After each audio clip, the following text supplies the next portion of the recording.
তো hi guys, কেমন আছো তোমরা সবাই? আশা করি ভালোই আছো। আমিও খুব ভালো আছি। তো আজকে আবার একটা নতুন রেসিপি নিয়ে চলে এলাম। আজকে একটু ধোকার তরকারি বানাবো, তো সেটাই এই ব্লগটাতে শেয়ার করব। হোপফুলি তোমাদের খুব ভালো লাগবে, আর ভালো লাগলে অবশ্যই আমার পেজটা সাবস্ক্রাইব করো, যাতে আরও নতুন নতুন ভিডিও তোমরা পেতে থাকো।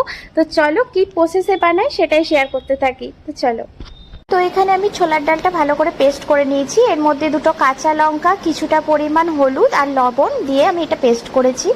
ব্যাটারটা খুব সফট হয়ে গেছে বেশ ভালোভাবে। তো তেলটা বেশ ভালোভাবে গরম হয়ে গেছে, তাই যে ব্যাটারটা বানিয়েছিলাম সেই ব্যাটারটা তেলের মধ্যে দিয়ে দিচ্ছি এখন। আর এই ব্যাটারটা দিয়ে কিছুক্ষণ আমি ভালো করে নাড়াচাড়া করে নেব।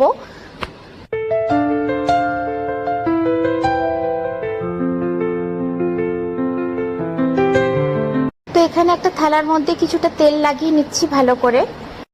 আর এদিকে কিছুটা পরিমাণ আলু ভেজে নিচ্ছি। এখানে আলুর সাথে আমি কিছুটা জিরেও ভেজে দিয়েছি ফার্স্টে। আর এদিকে আমি বড়াগুলো ভেজে নেব। খুব বেশি তেল দিইনি, খুব সামান্য তেলেই বড়াগুলো ভাজতে হবে, না হলে ভেঙে যাবার ভয় থাকে একটা। তো আমি সামান্য তেলই ইউজ করছি এখানে।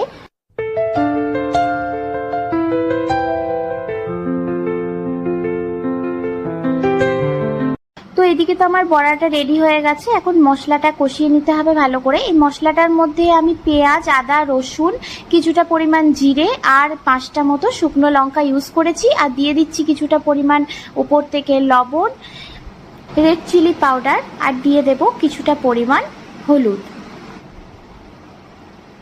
তো মশলাটা তো বেশ ভালোভাবেই কষানো হয়ে গেছে, তাই আলুগুলোও সেদ্ধ করতে দিয়ে দিয়েছিলাম হালকা একটু জল দিয়ে। তো দেখো খুব সুন্দরভাবে সেদ্ধও হয়ে গেছে আলুগুলো। তো ধোকার তরকারি তো একদম কমপ্লিট। কেমন লাগলো আমার এই ছোট্ট ভিডিওটা সেটা অবশ্যই জানাবে। ভালো লাগলে আমার চ্যানেলটা সাবস্ক্রাইব করবে। তো চলো আজকের মতো টাটা।